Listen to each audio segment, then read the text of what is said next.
Selamat datang kembali. Pernah nggak sih Anda ngerasa, aduh kok panas ya telinga?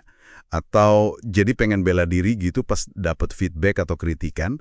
Kayaknya hampir semua orang pernah ya. Nggak peduli jabatannya apa, staf baru atau udah level C-suite, kritikan tuh kadang rasanya nyerang banget. Bikin emosi, hubungan jadi tegang, malah jadi nggak mau ngomong lagi. Nah, hari ini kita mau coba bahas lebih dalam nih. Satu sumber menarik dari koleksi HBR Emotional Intelligence. Artikelnya judulnya Find the Coaching in Criticism. Ditulis oleh Sheila Hinn dan Douglas Stone. Misi kita kali ini yaitu gimana caranya kita bisa ubah mau menerima kritik yang seringnya nggak enak itu jadi semacam batu loncatan buat kita tumbuh baik secara pribadi maupun profesional. Yuk kita kulik bareng ya. Pertanyaan awalnya nih. Kenapa sih kritik itu sering banget rasanya personal? Kok susah banget diterimanya? Padahal mungkin niatnya baik gitu kan. Artikel ini bilang ada pemicu-pemicunya nih. Iya, benar banget. Ada 3 pemicu utama yang disebut di artikel itu yang bikin kita seringkali susah nerima feedback secara objektif. Pertama itu pemicu kebenaran atau truth triggers. Ini muncul pas kita ngerasa, wah isi feedbacknya kok salah ya, nggak adil atau pokoknya nggak bener deh. Reaksi kita biasanya langsung ya marah atau ngerasa kok diginiin sih, pengen ngebantah pokoknya. Yakin banget kita bener, dia salah. Oke. Jadi rasa kayak ini nggak bener atau kok nggak adil itu pemicu spesifik ya? Masuk akal sih.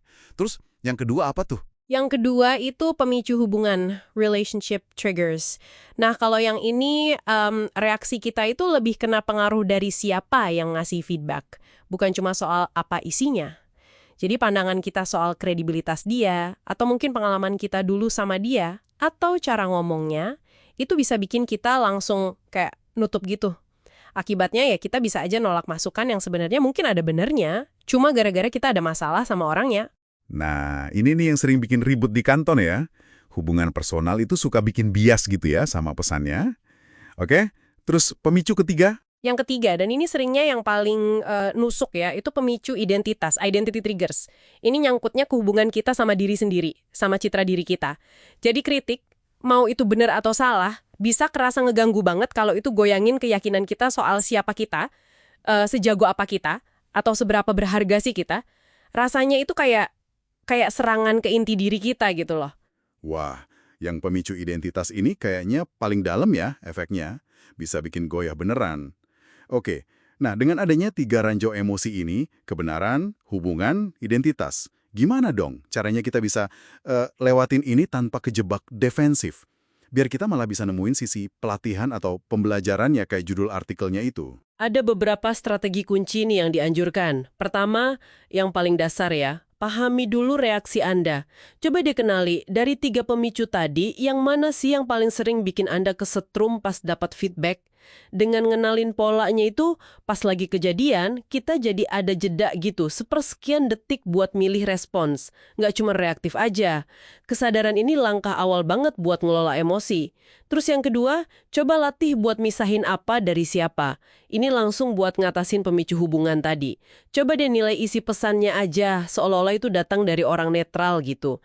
Kira-kira ada benernya nggak ya? Ada gunanya nggak ya? Kalau yang ngomong orang lain yang Anda hormati, atau yang nggak ada sejarah apa-apa sama Anda. Emang nggak gampang sih, tapi penting buat objektivitas. Pisahin apa dari siapa? Kedengarannya logis tapi prakteknya pasti butuh usaha ekstra ya. Perasaan sering banget ngaburin penilaian kita soal pesannya itu sendiri. Ya, perlu dilatih terus kesadarannya. Strategi ketiga itu, ubah respons di kepala kita. Dari, itu salah, jadi coba ceritain lebih lanjut deh. Jadi bukannya langsung nolat atau debat, coba deketin pakai rasa penasaran. Gali gitu, kenapa sih dia ngelihatnya kayak gitu, data dia apa? Contohnya kayak si Kara di artikel itu kan. Sales yang gayanya dianggap kurang oke sama bosnya, si Johan.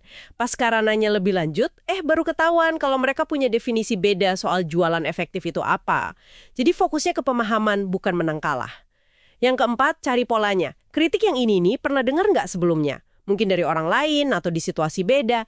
Kalau ada tema feedback yang muncul lagi dan lagi, ya, meskipun nggak enak dengernya, ini bisa jadi sinyal kuat loh. Mungkin beneran ada area yang perlu kita perbaikin, bukan cuma opini satu orang aja. Iya juga ya. Kalau kritik yang sama muncul dari sumber beda, wah itu bisa jadi indikator kuat ya. Oke. Ada lagi? Terakhir, ini pendekatannya pragmatis aja. Uji coba aja sarannya. Anggap aja kritik atau feedback itu kayak hipotesis gitu, yang bisa Anda tes dalam skala kecil. Coba diterapin di situasi tertentu, terus lihat hasilnya gimana. Kalau ternyata bawa perbaikan, ya bagus. Kalau nggak, ya Anda dapat data. Oh, mungkin saran ini nggak cocok buat saya atau situasi saya.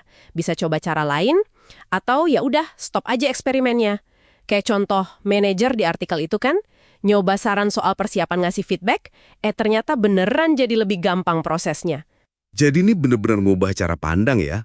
Intinya bukan soal kita harus setuju atau nggak setuju sama kritiknya, tapi lebih ke gimana kita gali pemahaman, lihat potensi belajarnya, terus pakai itu buat ngembangin diri.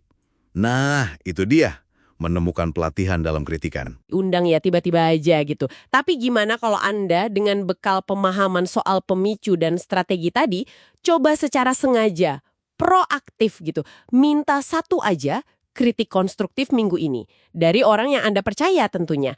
Coba dekati proses itu bukan sebagai ancaman, tapi sebagai kesempatan nemuin pelatihan gratis gitu buat pertumbuhan Anda. Ya, sebuah tantangan buat dipikirin deh. Oke, menarik sekali ya pembahasannya. Terima kasih banyak sudah menyimak. Semoga apa yang kita bahas ini bisa bantu Anda semua menavigasi umpan balik ke depannya ya. Sampai jumpa.